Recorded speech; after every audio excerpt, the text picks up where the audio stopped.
Live from the NBC News radio broadcasting studios of KCAA, 1050 AM, 102.3 FM, and 106.5 FM, located in beautiful, sunny California. Thanks for tuning in to the WaterZone Show. Good afternoon. My name is Rob Starr. I'll be your host for today, and we're going to have, I guess, a couple of other co-hosts on. Mr. Chris Davies is calling in from Florida. We're trying to patch him in. I know he wants to say hi to everybody. And then this week is our act show as well, and then we have Miss Edie Biscona, who will be on with her guest in a few minutes on that. So right now, our engineer Nick is giving Chris the instructions on how to call in. Some important information about debt. Your debt. Whether you have a first or second mortgage. I hear another show going. There we go. Much better. I didn't know who that was doing that. So I hope everybody's had a great week. Unfortunately, here in California, both north and south, we have tons of fires, and that's pretty hectic for everybody. A lot of lost lives, and that's pretty sad.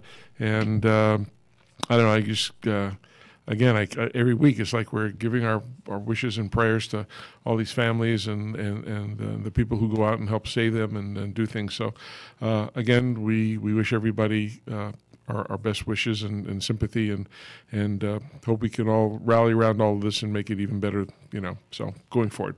I won't get teary-eyed anymore. We do have some special guests coming up.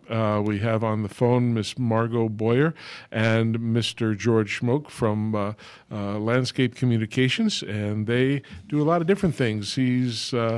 George is the purveyor of Landscape Online, another magazine called Landscape Architect and Landscape Contractor, and he's also the producer of the Landscape Expo, which took place a couple of weeks ago in Long Beach, and that was an excellent show, and we're going to kind of follow up with them and see how that went. George and Margot, are you there?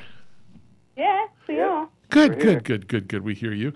I guess you're calling in from a speakerphone. If you can get a little more closer to that, we'll try to EQ you up and get you a little bit stronger so everybody can hear you. So, I'll get back here to my stuff.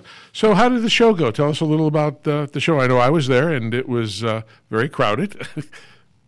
That's always good. Yeah, it was a good show. For our attendance was up a little bit from last year, and last year was a good year, and the seminars were well attended. The exhibit hall sold out. We had about 200 exhibitors in there, and about 2,500 or so professionals, non-exhibitor attendees, landscape contractors, installers, builders, maintenance professionals, the schools, the cities, the cemeteries, the maintenance pros, just about, tree arborists, everybody really. Irrigation, a lot of irrigation professionals at the show. It was really good. Good.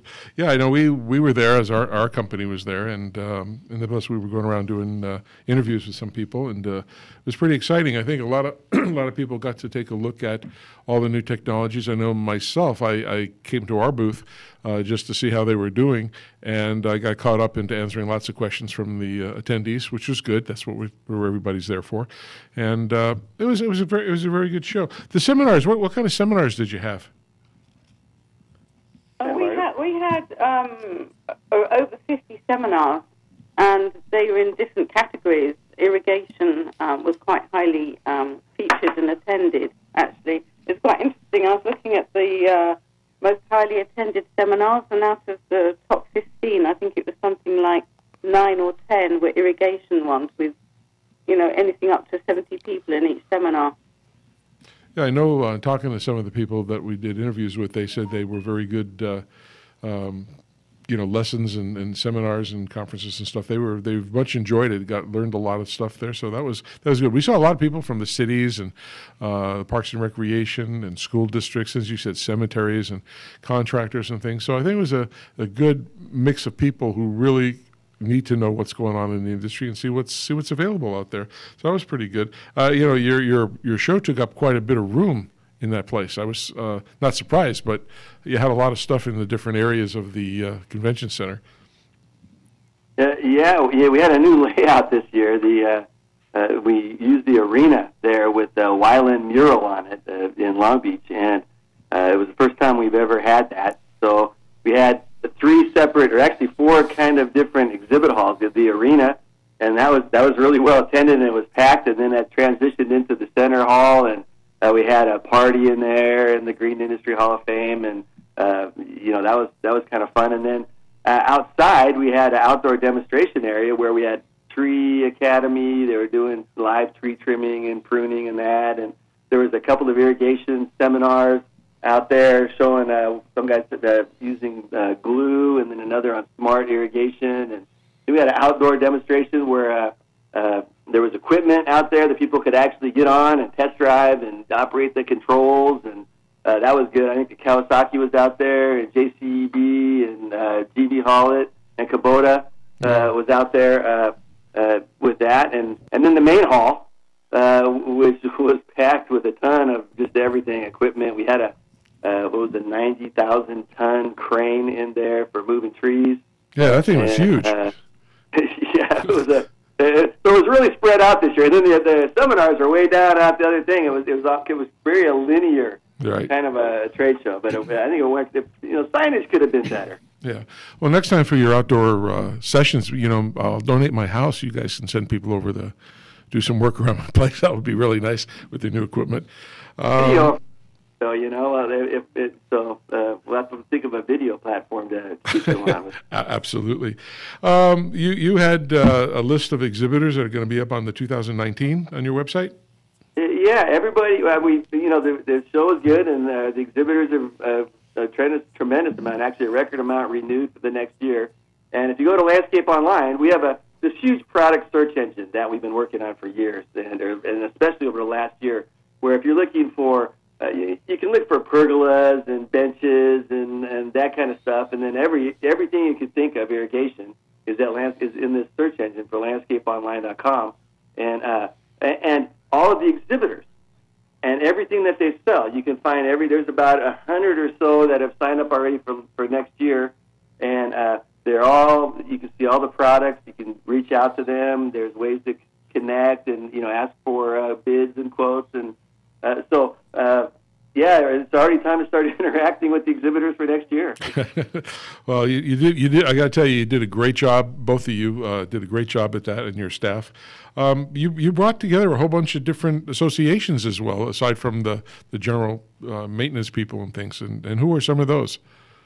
Oh, we had lots. One in particular I'm very personally fond of, because I think it's going to have a huge impact on landscape contractors, and that's the Association of Compost Producers. There's actually a lot of legislation out there that landscape contractors don't know about, that they need to know about, that I'm not very good at explaining all these rules and regulations, but they need to come to some of the seminars that they'll be running to learn about what they should and shouldn't do regarding composting. And then the other people, there's the ISA, WISA, there's the Hispanic Arborist Association, which we do amazing seminars, and we partner with the WISA. Mm-hmm. PAPA is another one, which is very important, the pesticide people. And the DPR, that's another pesticide, that's the California Department of Pesticides Regulation. And we actually hold, we're a facility where around 400 people come and attend their examinations. So that's kind of cool. Wow. We have other organizations such as Class Fund for the Landscape Architectural Scholarship Fund, and SciSec. We're actually going to do more with that next year, and that's to do with sediment and erosion control, and we might do examinations next year. Oh, okay. So for next year, what special sections are we going to have? Well, who wants to take that? I'll take a little bit of that. Well, go ahead, just a second. Hey, Chris, are you on the line? I'm right here, guys. How are you? And I won't mention where you are in case stalkers want to find you, but you got about 3,000 miles to go. That's right. I will jump in and you can ask some questions as well. I just thought it was a great show, and Margot, I know that we talked a couple of ideas for next year. Looking forward to it. Any notice or any ideas about changing the venue at all? Does it look like Long Beach is going to be the place to be for the foreseeable future? Well, I think Long Beach is going to. We're pretty well committed to Long Beach. It's been the site of a landscape show for about 20 or 25 years now, and we've been doing it there for the last almost 10. And so it's just kind of where everybody knows to go, and the city's great too. You know, it's a really great place to if you get a chance. It's always best to come and spend the night down there. You go to the Queen Mary or the Hyatt or there's all kinds of hotels, and there's a ton of restaurants and nightclubs and piano bars, and it's a fun place really to be. Yeah, my wife won't let me do those things anymore. Well, there's golf and there's shopping down 2nd Street. Remember that? There's always shopping. She'll go, and she likes La Opera. Yeah, well, they have that at the convention center. They have that opera house right there. So, yeah. So your wife's going to have to show up. Yeah, she will. We'll get her to do that. So for next year, I hear you're expanding on the water conservation area. Yeah. Yeah, we're certainly trying. We certainly want to. Water, of course, is one of the most important topics in all of Southern California and the Southwest. Mm-hmm. If not the world, but in our area particularly, especially with landscape. So we're going to be adding seminars to the area out there. We've dedicated an entire wing really of the trade show to water conservation, and we're having seminars out there. Some of the leading educators in the state. I don't really know who they are. We just know that they all want to participate, so we can say that they're going to be leading because all the leaders want to do it. Well, you should get some people from the Department of Water Resources and have them come and talk about the modern, efficient landscape water ordinance and things of that sort, because I think a lot of people need to hear that stuff. There you go. Yeah, just put us in contact and we'll sort it out. Well, let us know how we can help. Both Chris and I do a lot of things with them, and we can hook you up if you don't even know them but we can do that. And then, one thing that was really impressive to me was the design center that you had. I guess that was your 2nd year in a row that you did this? No, this will be the 2nd year coming up. Okay. That was the 1st year that we had it. We used to have the Landscape Architect Expo. Also, we had this show, and we tried to make a dedicated show for landscape architects. And there's just not enough landscape architects in this area we have 2,500 people going to the Landscape Expo plus exhibitors, and we were only getting 500 or 600 landscape architects there. So but we get 100 or 200 of them show up at the Landscape Expo. So and landscape contractors too that do the installation and that they're always looking for great ideas. Pergolas, outdoor kitchens are really big, and pools and lighting and all of that. So we're going to be expanding on that as well to bring the designers in. And it's going to be right next to the water conservation. So we're going to try to tie in a lot of design. The designers really are the front line for water conservation. Well, if they design the projects correctly with the right plant materials, with the right kind of irrigation systems, with the right slopes and swales and those kind of things, then water is used most efficiently. And so we want to encourage them as much as possible to get involved, as much as possible, as more and more get involved in the industry. That the superintendents, they know. They're spending, they see the bills, they see the water bills, they know what the issues are. And the designers can be a little, not, I was going to say cavalier, but not cavalier, but indifferent sometimes to the water aspect. They're looking for a great design. They want to sell a project. They want something to be livable and to be comfortable, and a lot of times that involves green, and a lot of times that involves overwatering. So if we can convince them and show them how important it is to, and how easy it is, really, to conserve water. What are the simple things that a landscape architect or a top-level designer could do on a grand scale, or a builder? Builders as well. Lennar Homes and those kind of people. They're working on square miles of land, and if they save just 5%, 10% of water in everything they do, it's good. So that's why we're looking to bring that design center into the Landscape Expo. Oh, that's a great idea. I know one of the things that you were discussing with other people, and I kind of overheard that, is and especially it's appropriate this year, and I'm sure it's going to be way important next year, is, as I mentioned at the top of the show, all the fires that we're having in Northern and Southern California. And I know you were talking about having some people from CAL FIRE discuss fire prevention and potential responsibilities that the landscape community has. And I think putting that together with irrigation people and architects, I think that's going to be really, really important, because we just lost billions of dollars. Aside from lives, we've lost billions of dollars in these different cities of structures and businesses and things. And so that's got to be of a great importance coming down the road.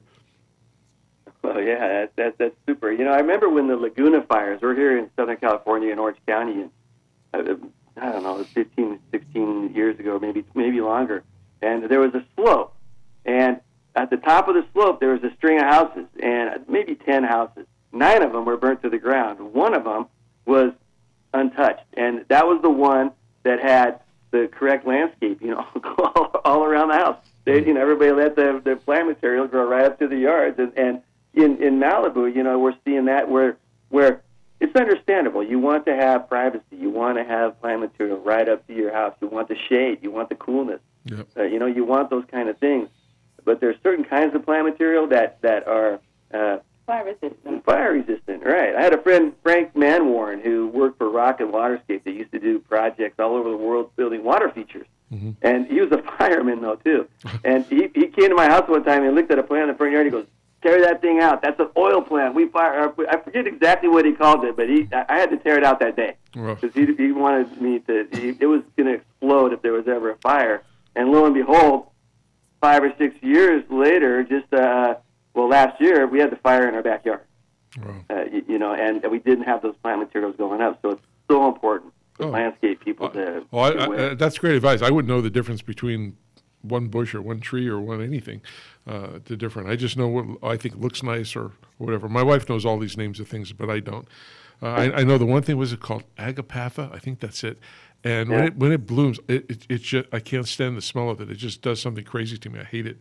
But I like it. Yeah, she loves the color of it, but it just it does something weird to me. I just don't like it at all. And speaking of that, you had some you're looking in the future to do some more of the Sculpture Garden Plus stuff, and you did a lot of stuff with the Tree Academy. They've been there, and I guess they're going to continue to be a partner with you on some of these things. Yeah. The trees, arbor care is a huge thing with the landscape. I don't know if you can hear that. I have a dog in the backyard who's howling to get in. So if you hear something that sounds like a wailing animal, he's okay. Okay. It's not me. You're not having that for dinner, are you? No. Actually, lost track. We were talking about Jose Mercado and the ISA and the Tree Academy, and that's all. I think it's so good because it's actually demonstrating it. Outside, you actually touch it, feel it, type thing, as opposed to just sitting in a workshop. Yeah, Long Beach is great. They actually let us do the work on the trees out there. So we had the ISA, and then with them the Western ISA, and then Jose Mercado, he's also involved there, and all these hands-on seminars. They're great. Safety really with the trees is more about safety and then timing and the proper way to pruning and just taking care of plant material. So. Actually, I've had a long chat with Scott at Toro today, who signed up this year for the show. Actually, they've got themselves a bigger booth, and they want to be involved. And they want to have a say or have a chance to speak at the seminar as well with some interesting subjects. So that'll be exciting. Well, you should get Chris to speak, right, Chris? I'll do it. Yeah. I'm there. I've actually done classes there before. Yeah. So Chris is a good guy. I'd give him my support. Also one of the things that we saw, a couple of things we saw that the John Deere Pink Tractor for breast cancer was there. Some of my old buddy Nick Fedoroff was there, so that was good. And so now I understand you got a new app coming out.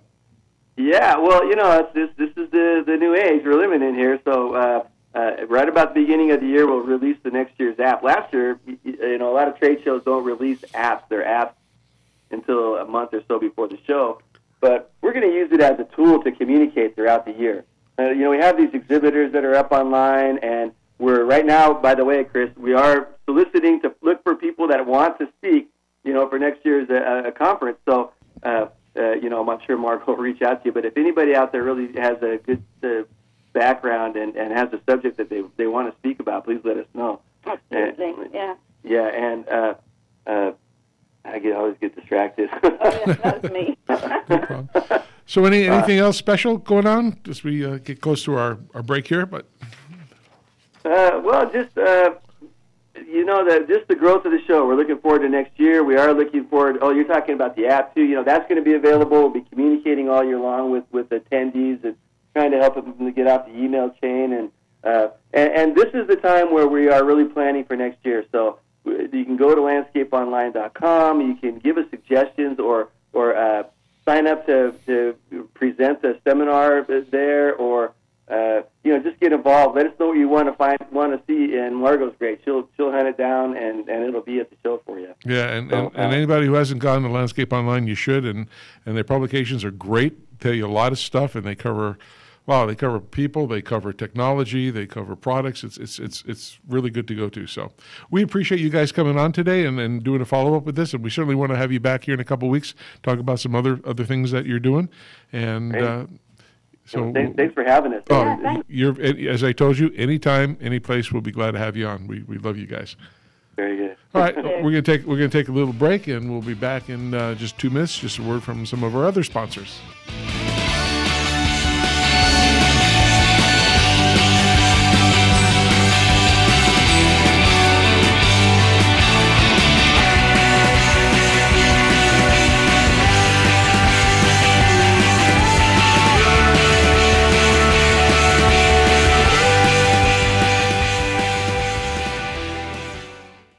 KCAA Loma Linda, 1050 AM, K292FQ Riverside, and K293CF Moreno Valley.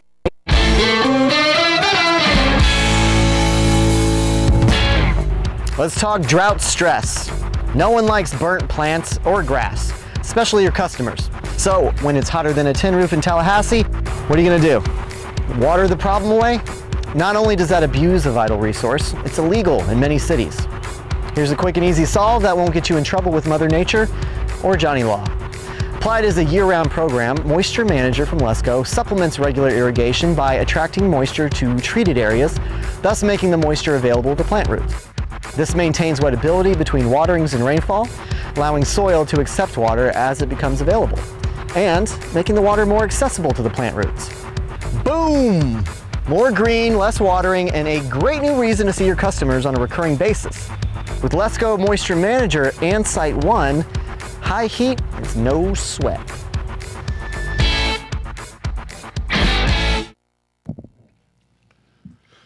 Okay, we're back to the Water Zone show, and Chris, I'm glad you're back out there and having a great time. Everybody's heading for Long Beach again. The 2018 Irrigation Show and Education Conference is also heading to Long Beach from December 3rd to the 7th. You'll see irrigation professionals, and they'll gather all over from the world to preview the industry's latest products, technologies, and innovations. The Irrigation Show provides access to the most comprehensive education in the industry, as well as valuable professional networking opportunities, all in one great location. So whether you're in agriculture, landscape, golf, sports turf, nursery, floriculture, or even a backyard DIYer, the 2018 Irrigation Show has something for you. So to find out more about it, go to www.irrigationshow.org, and you can register, and public is welcome. There's lots of, they have a education center and a bookstore, and I'll tell you, some of the books they have are great for people that do stuff at home and don't want to go hire a contractor. They like doing it themselves, and it teaches you everything, every basic thing you ever want to know about irrigation. So that's it. So I'm going to turn it over now to our host of the Ag Show, Miss Ingy Bisconer, and her guest. And Chris, are you still there? I guess Chris left. So Ingy, you there? I certainly am. Okay, it's all yours. All right, thank you, Rob. It's a pleasure to host the show tonight for our agricultural topics with my guest, Claire Erlinger, who is the lead instructor on horticulture at Miracosta College. Welcome to the show, Claire. Hi, Ingy, and thanks for having me on. You're very welcome, and it sounds like Chris is in Florida, and so are you. I don't know what's going on in Florida, but a lot of people on this show. Well, first, Claire, do you know Chris? I do not. Okay, good. We won't start the rumor. We won't start the rumors. I'll be quiet. Well, I don't know what you're doing in Florida, but we had a spectacularly beautiful day here in San Diego County, and I don't know if it can be topped, but I'm glad to be here, and I'm glad, Claire, that you were able to call in this evening to tell us about some things that are going on both with you and with the Miracosta College horticulture department. So without further ado, I'll introduce you to the listening audience, and then we'll dive into those topics. So Great. Claire is the lead horticulture instructor at Maricosta College. And for those of you who may not know exactly what horticulture is, it may be confusing with agriculture, but, basically horticulture is the production of fruits, nuts, and veggies, and ornamental plants and flowers, all the things that Rob and his previous guests were talking about from the landscape show. So it's kind of a tweener between ag and landscape. So Claire heads up that department at our homegrown Maricosta College in Oceanside, also has a campus here in Cardiff by the Sea. And she's responsible for managing all aspects of the department, which she's done very well over the last 14 years, Claire. Is that how long you've been there now? I guess so, yeah. I'm in my 15th year of teaching there. So. Wow. Wow, it's amazing. I remember when you first came on board at Maricosta, and it didn't seem like it was 14 or 15. Time flies when you're having fun. It But sure you're does. but you hail from Cincinnati, and you actually taught at Cincinnati State for 24 years. You were the chair in the landscape hort department chair there, and also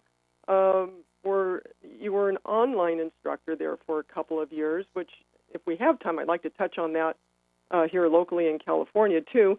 You have a Bachelor of Science from Michigan State in Ornamental Hort and Ag Education, and a Master's in Education and Personnel Training and Development, Certified Irrigation Technician through the IA, that's really great, Lead Green Associate, and you're a member of the Irrigation Foundation. So thanks for the work you do, Claire, and for being on the show. Tell us a little bit about yourself, your background in Ohio, and how you ended up working in horticulture and education and coming all the way over to California. Yeah, really. Funny story. Yeah. Long trip, yeah.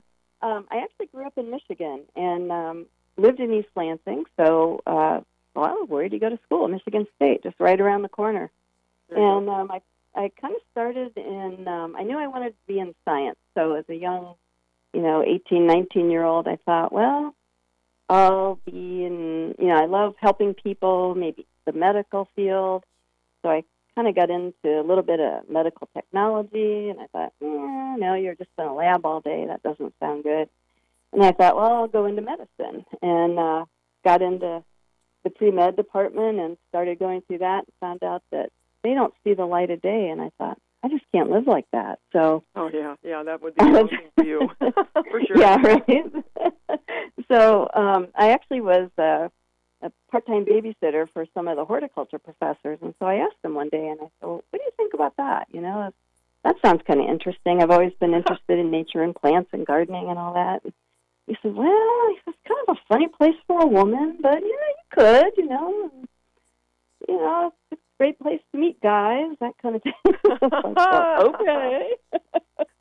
So it kind of started that way, and then as I got into the horticulture department there, I started being a TA for some of the professors, and I thought, I really love education. So while I was going there, I did ornamental horticulture plus education. I did meet my husband there, so we're both graduates of that program and in horticulture. And as soon as he graduated, he got a job at the Cincinnati Zoo and Botanical Garden. And at that point, we were engaged, and I was going to be moving there, so I was looking for a teaching job and found one actually teaching at the zoo. So this was before I actually got to the technical college, and taught high school for a few years, and then got into the community college program and taught horticulture there for, I think, as you said, about 24, 25 years or so. And then San Diego called, and my husband took a position at the San Diego Botanic Garden, which was Coyle Botanical Gardens at that time. And so I came along and said, this will be great. Maybe I can relax. And like, no. Found a job teaching again. And so I interviewed for the job at Maricosta College. And funny thing, they said, well, we need you to teach irrigation. And so I'm like, oh, no. I grew up in Michigan and Ohio. Oh, my gosh. We barely. You're the plant lady. You're the plant lady. I don't know irrigation, exactly. Right? Yeah, I don't know any irrigation, but okay. And actually, that summer, a friend of mine was going to a faculty academy that was sponsored by the IA Irrigation Association in Phoenix, and she said, "Hey, why don't you come and join me, and it's a free conference. I got the hotel room. Just come on along and see what you can find out. And I thought, oh, thank goodness. So I went to the first faculty academy there of mine. Actually, it was the second one in existence, I think. They'd done it the year before, too. And I was like drinking from the fire hose, wide-eyed, and learning all this stuff about irrigation. And while I was actually there at the conference, I got a phone call saying, hey, you got the job at Miracosta. So oh, wow. I thought, oh, thank goodness I'm here. And so I made lots of contacts and got names of people that could help me get a class together, because not only was it a subject I wasn't familiar with, I had to teach 5 hours straight in an evening. Like, oh, my goodness, how's this going to work? So anyway, it finally all worked out, and I got loads of help from the Irrigation Foundation. Lots of people in the industry just, volunteered to come and speak to my classes and gave me ideas for labs and things we could do, and it's just been fantastic ever since then. So, but I definitely owe it all to other people in the industry supporting my efforts as an irrigation teacher. Well, you were a good student because, my goodness, last September, and actually in Orlando at the show, at the Irrigation Association's annual show, you received, the Preeminent Educator Award, the Excellence in Education Award, and it's just amazing that, just a few years earlier, you didn't know anything about irrigation. So it is really possible true. to come from a medical background or, like a med school track and learn about plants and have a successful career in horticulture and teaching and actually rise to the top of the IA's education award. So congratulations on that award. I saw you receive it. I was very happy for you. It's very well-deserved, absolutely well-deserved. It's called the Excellence in Education Award, and it recognizes a person who is actively teaching or has taught agriculture or landscape irrigation, water management, and or water conservation in affiliation with a 2- or 4-year institution. So congrats, and I bet that felt pretty good to get that award. Oh, my gosh, it was quite an honor. It was totally unbelievable when Chris Keating called me and said, hey, we selected you. And I'm going, oh, my gosh. It's crazy because, all the other people that are getting these awards have all these initials after their names and PhDs and, been active in the industry probably way longer than I have. But it was really great to be recognized and to be able to kind of give credit to all the people that have helped me from the association, and also to have a community college recognized as well. Right. Because we're really on the front lines training, the landscape contractors, the gardeners, the people that, really don't know a lot about irrigation. They just know, hey, you put it in, and you turn it on, and it's supposed to work, Yeah, and to do a better job of irrigating, which we know we need to do. We need to conserve water and be more productive with it. It's the guys and gals on the ground in the field that need to have the right equipment and then the right behavior in programming those controllers. Otherwise, a lot of water gets wasted, as we all know. For sure. I think when I was reading about your award, about your interview, you said that your favorite part about teaching students irrigation is, quote, when their eyes light up to those aha moments and they begin to understand how everything works together to save water and maintain healthy plants. So can you give a quick example or two before we move on to the next subject, which is your new sustainable ag program? But do you have maybe an example of a student that said, wow, that's cool, that works? Yeah, it is funny. Sometimes they'll, go home from a class and they'll say, I did exactly what we did in class last night at home. I tested this, or maybe they did an audit, or they learned about a newfangled, nozzle, and they went home and bought them and put them on, and it's unbelievable how this works, or my neighbor was just asking me the same question, and then you'll get others that are puzzled, for a little bit, especially when it gets into pressure and flow and how that all works out and how you, zone out things, and they'll start asking questions and more questions and more questions, and it's like, I finally get it, or we do a demonstration out where we set up a loop system and we run through pressure and flow, and they can monitor it at several different points around the system. And it's kind of a hands-on thing where like 20 or 30 students are all participating in this exercise, and it's really cool. I was so excited when I was grading their second test here that I asked them a question, what do you do if you've got too low a pressure? What could be the cause, and what do you do about it? And man, so far everybody's hitting a home run on the answers to that. So I'm just thrilled that they're finally getting it, and we got a couple more weeks of the semester, so they'll get a lot more. So. Yes, they will. And actually, Claire, I remember one of those aha moments in a lab that I helped you teach many, many moons ago. Oh, wow, yeah. When we did a can test and tested the uniformity of an irrigation system, I think it was on campus, and it was horrible, and then we simply changed out the sprinkler nozzles. Hopefully they were Toro. And just by changing the nozzles out, it came up to par. It was in the 80s or 90s. Just by changing that, nothing to do with piping or pressure or it was just wrong equipment that was in the field, and nobody could believe that we went from 50 to 90% uniformity with that. Well, again, congratulations on this award, and it's very well deserved. I was very happy to see you get it. Now, tell us about this new program at Miracosta, and it actually tells about the other programs that you have too. What sorts of degrees you have available? What are students typically doing after they get them? And then we can dive into the sustainable ag degree. Okay, great, yeah.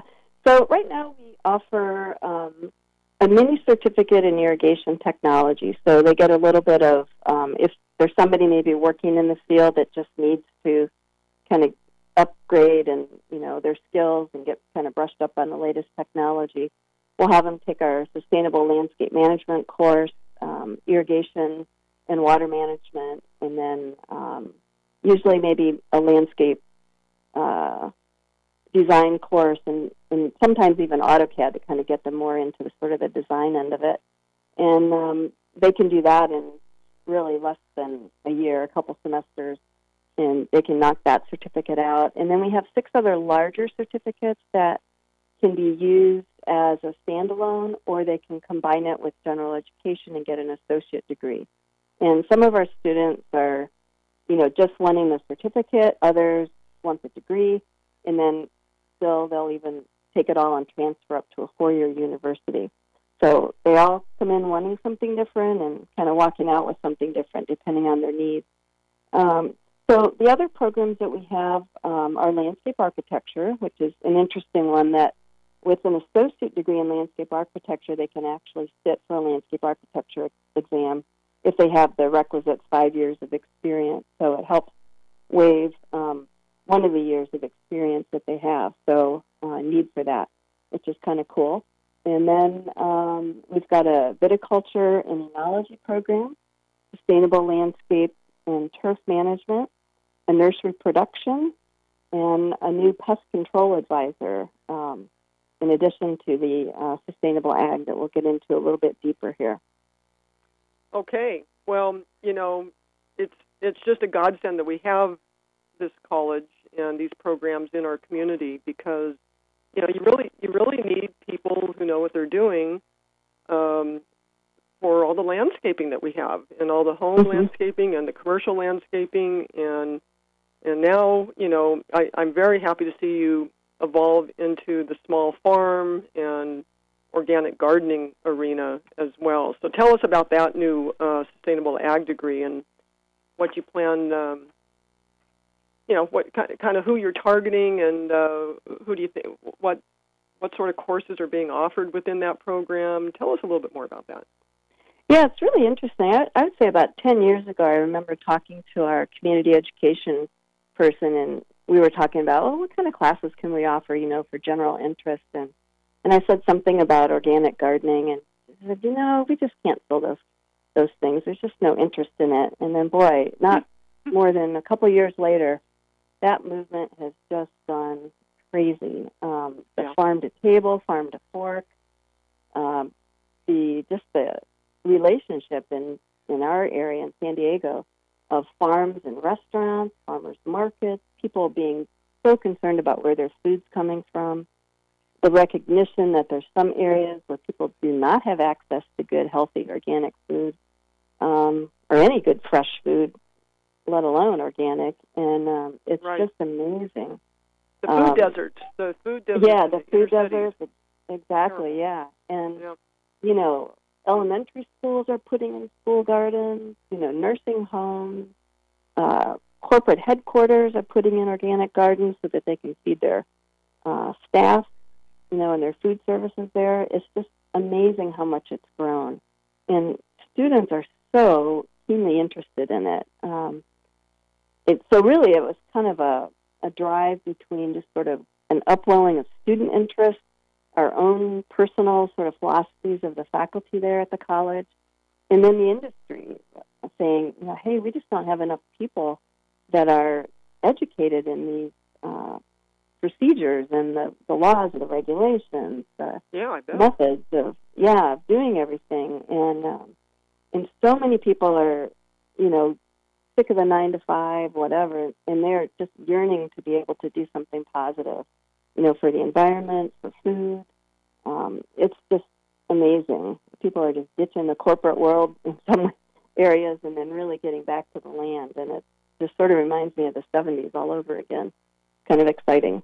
Yeah, well, we know that we need people who have training in irrigation. There's not enough trained irrigation technicians to fill the need from, you know, corporate farms, family farms to landscape applications. So I can imagine that this new area of organic, it's not new, it's old as hills, but you know, organic farming, I mean, when I was in college decades ago, it was a pipe dream that would even take off, and of course now it's mainstream. So we need people that have that training, and it's just so wonderful. So tell us what a student who's in that 2-year program, what classes would they take? Well, they do everybody has to take plant science. So they learn about how plants grow, the physiology, and a little bit of ecology, and, you know, invasive species get involved in that particular class. They learn about how they adapt to the environment, take up nutrients, that sort of thing. We have a big following now in our soil science class, too, that they have to take. That's another AHA class where students learn that everything really starts and ends in the soil, and how you can do so much to improve the soil. And so that's a really important and key class that they take. Everybody takes irrigation as well. So they take the irrigation and water management. We only have the one course, but we cover a lot of ground in that. And they also, a new class that we started too is called Horticulture Laws and Regulations. And that one is amazing. And they keep adding more laws and more regulations, and the class keeps growing. But it's a fascinating class. It sounds kind of dull and deadly, but our instructor that's developed it has really done an excellent job getting in on, you know, some of the key issues and things that are happening now, and how you as a wannabe farmer or wannabe landscape contractor or whatever, nursery operator, need to know all these.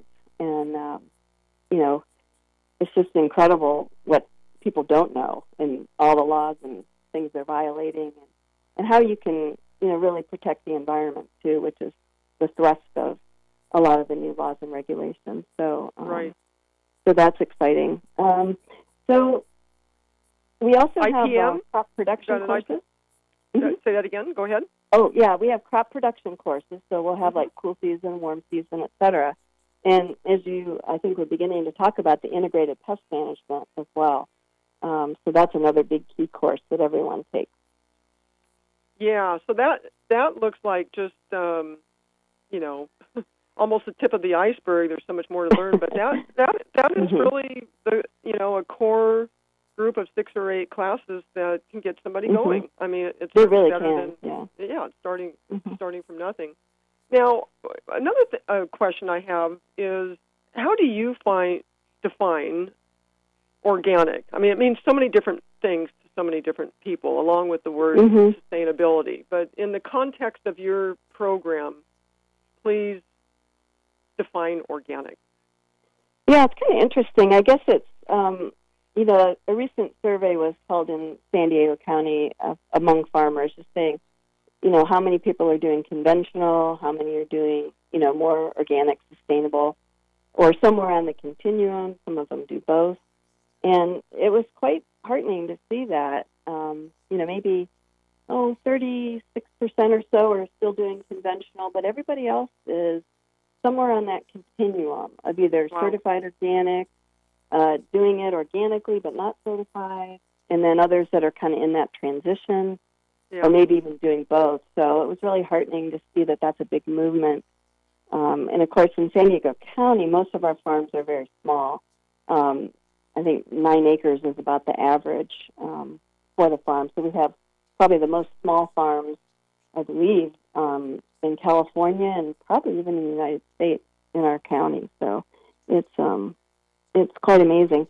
But, in defining that, it's kind of just taking into consideration how you produce things, the inputs you put in, trying to be as sustainable, keeping in mind the soil and how to improve that. It's sort of not just sustaining it, but maybe even being more regenerative, and healing the soil and building it up and making sure that it's, going to still be good and productive after you take a crop off of it. So all those practices that go into building that up, using water wisely and managing it for the optimum growing condition.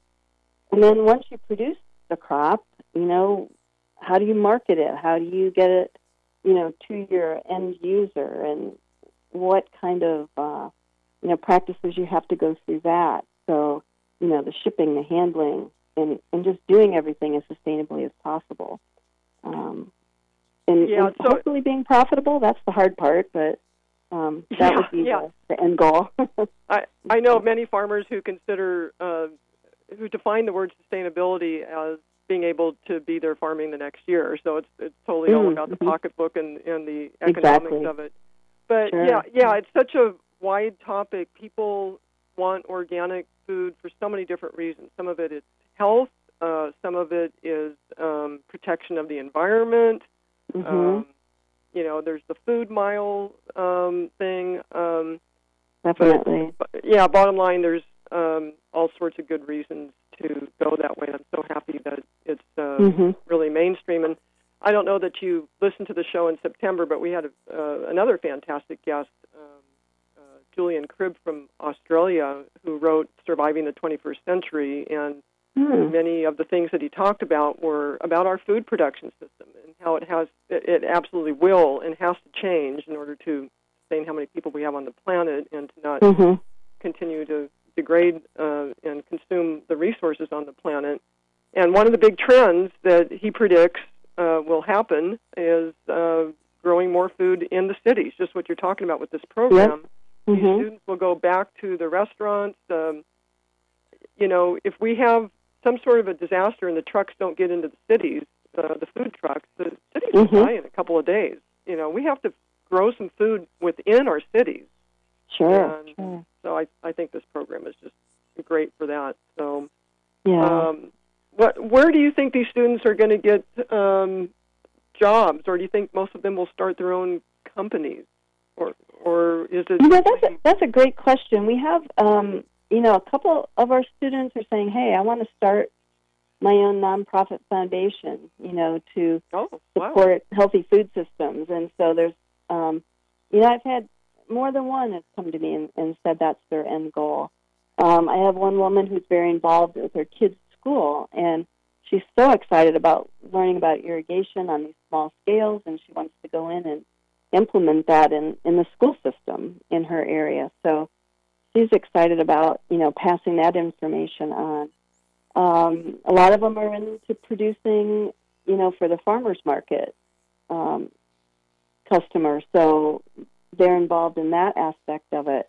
A few of them actually do work for, large producers, and those producers are, transitioning from maybe conventional to becoming more sustainable, saving themselves, their bottom line. They're realizing now that it might be a little, there might be a few things that are a little more expensive to transition into, but the payback after a while is great. And, and then just that satisfaction of doing the right thing, really, I think is so important. Yeah, it's all about the right thing. And I think people are finding that they're willing to pay a few pennies more for that peach in order to do the right thing, too, to take care of the earth, because at the end of the day, there are no jobs on a dead planet, right? Right. You've got to keep the earth going so that we can all, float along with it. Inky, can I ask a quick question? Yeah, Rob, I was saying you were so quiet. I thought you would have jumped in a lot earlier. Well, I didn't want. You're the host, and I didn't want to interrupt on your show. But well, thank you. I do respect you a lot. And congratulations to Clara. We won an award also that year too, but I won't go into that for the radio show. But so when you talked about organic, So when you talk about organic, my wife and I sometimes on a Saturday go to downtown and where we live, and they have a farmer's market and such, and they say it's organic food. How does one know that it truly is organic? Well, if they are certified, that means there's been an inspection and that they follow all these practices that, reduce basically, instead of doing conventional fertilization and conventional pest control, they do organic methods. And there's a strict list of products that they may or may not use for that production. Because I know growing up, they would be certified. Growing up, I used to go to the market and see oranges that said Sunkissed that were stamped on it. So, but do they do that with organic food? I mean, my wife does the shopping. I don't for food, so I don't know. I just know when I go there, it says above the above the shelves there, or by the vegetables, it says organic vegetables. But when I pick one up, I wouldn't know the difference between looking at one versus another one that isn't. And they do have both in the stores. You can get this product that's organic tomato and this one that isn't. How do you? Is there a regulation that they got to be, that's got to be labeled that way, or? Yep, it's a whole supply chain thing. So it might start at the nursery where the seeds were grown would be organic, the conditions that it's grown under, the way it's harvested, packaged, etc. So all through that supply chain, it's inspected and certified. But does the actual product have a label that says that? It will, yeah. Okay. Yep. So I'm a good eater. I'm not a good look at the vegetables. I can't tell. So some farmers markets are restrictive, and they'll say we only have certified organic farmers that are able to display here, and sell their wares, and others are a little more mixed. And then there's some people that follow the practices, but they haven't gone through the process of being inspected and certified, because it is costly. And there's a bit of a rigmarole that goes, through that. And so some farmers haven't really taken that step yet, but they still do all the right things. Clara, would you agree that it's really up to the grocery stores and the restaurants to do due diligence and make sure that the products that they're buying are indeed actually certified? And I think they have people in their produce departments that are definitely doing that. Sure, yeah, and their buyers and everybody. And I have one friend who's a farmer here in Oceanside, and he follows, all those practices, and the chefs actually come out and pick their own. He allows them to just come in and, and so they know it's, hey, I picked this morning, it's on the menu tonight, and, it doesn't get any fresher or better than that. And you can taste, Rob, you just have to taste all the peaches in the grocery store aisle, and the best one, you'll know that's the one that's organic. And then you'll bail me out, right? You'll just leave your teeth mark and all the, the conventionally grown stuff. I know a long time ago I asked the question about organic farming and the reason why it costs more. And they said because they don't use the chemicals and all things, but they get a lesser quantity of crop by doing that as well. So they don't make as much, they don't get as much bulk of product doing it organically. So that's why the prices are a little higher, aside from the other reasons. That a truism, or? I think because you're doing it organically, there's a little bit more loss due to pests and that sort of thing. So that's probably true in that aspect. Okay. Well, Claire, thank you for joining us this evening. I hear the music, so I think we're up to the top of the hour already. I know, time flies when we're having fun. I really appreciate you joining us, and maybe we can bring you on again to talk about online education, because I know that our governor-elect is really talking about doing more of that, and you're doing some of that. Are you coming to the IA show, Claire? I am. Yep. Good. Stop by our booth. We're going to have a radio booth, so we can get some more questions. Okay. Yeah, maybe we can follow up with it there at the IA with our live radio show there. Oh, very good. Okay. All right, well, back to you, Rob. Thank you, Claire, and everybody have a great Thursday evening. Right, and remember, everybody, most important thing you got to do this week, think blue. Good night.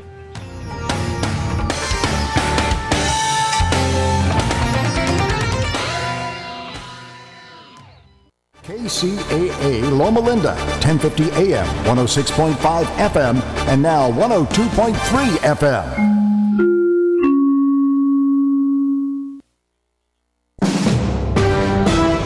NBC News Radio, I'm Tom Roberts. Northern California's Camp Fire has now claimed the lives of 56 people, and officials expect the number to keep climbing, with 130 more still missing. Butte County Sheriff Corey Honia is warning those returning to the ruins they may encounter human remains when they arrive. Paradise resident Carol Haxby is still searching for her son more than 5 days after she evacuated her home. I have no idea. I don't know what I'm going to do. You know, I'm just at loss right now. Over 10,000 structures have been destroyed, most of which are single-family homes. Meanwhile, in Southern California, the Woolsey fire near L.A. has destroyed over 500 structures and taken 3 lives as it has burned over 150 square miles of land. Camp Fire evacuees in Northern California are now dealing with the outbreak of norovirus. The Butte County Public Health Department announced last night that the virus has been confirmed in an unspecified number of people at the evacuation center at Chico's neighborhood church. Yesterday, when I was young. Roy Clark is dead at the age of 85. The Country Music Hall of Famer and co-host of the comedy variety TV show Hee Haw died of complications of pneumonia at his home in Tulsa, Oklahoma, according to his publicist. Suspected carbon monoxide poisoning is sending 56 Iowa Law Enforcement Academy students to the hospital.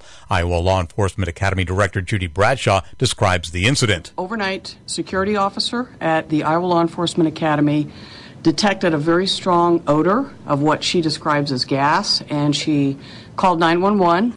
Airlines are being forced to cancel and delay flights today as the first big winter storm of the season is making its way into the eastern third of the country. Dozens of flights have already been canceled at St. Louis Lambert International and Washington's Reagan National Airports. SpaceX is launching another rocket today. The Falcon 9 is set to launch from the Kennedy Space Center in Florida this afternoon. You're listening to the latest from NBC News Radio. California headline news. A funeral was held today for Ventura County Sheriff Sergeant Ron Heelis. He was killed last week while responding to the mass shooting in Thousand Oaks. Ventura County Assistant Sheriff Bill Ayub was among those who spoke. Ron dared to go where most would flee, and he selflessly ran towards gunfire to confront someone who attacked the innocent. He entered the nightclub with no other purpose than to defend the defenseless and to save their lives. Heelis leaves behind a